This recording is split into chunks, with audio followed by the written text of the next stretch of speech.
ข่าวเที่ยงช่วงที่2กันค่ะช่วงนี้มาดูเรื่องของพายุกันบ้างนะคะเมื่อวานนี้ค่ะพายุหวามกอได้เคลื่อนขึ้นฝั่งที่เวียดนามโดยมีกำลังแรงเป็นพายุโซนร้อนนะคะก็ทำให้เกิดฝนตกหนักและน้ำท่วมฉับพลันในหลายพื้นที่ค่ะ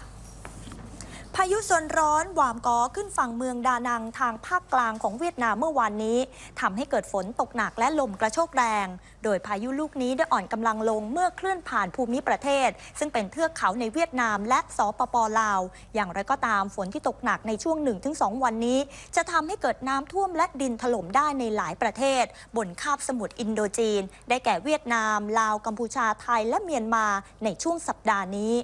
สำหรับเวียดนามได้เตรียมพร้อมรับมือพายุหวามกอมาก่อนหน้านี้แล้วโดยโรงเรียนทั่วเมืองดานังส่งนักเรียนกลับบ้านก่อนพายุจะเข้าขณะที่หลายจังหวัดแถบชายฝั่งทะเลตั้งแต่จังหวัดกวางบินไปจนถึงจังหวัดบินตินทางการได้เตือนให้ประชาชนเฝ้าระวังน้ำท่วมและดินถล่มตลอดจนเสริมความแข็งแรงของหลังคาบ้านพร้อมกับสั่งให้เรือประมงหลายร้อยลำกลับเข้าฝั่งด้านเครื่องบินโดยสาร 48 เที่ยวบินได้ยกเลิกการเดินทางและอีกหลาย10 เที่ยวต้องเปลี่ยนเส้นทางเนื่องจากมีฝนตกหนักและกระแสลมแรงที่สนามบินหลายแห่ง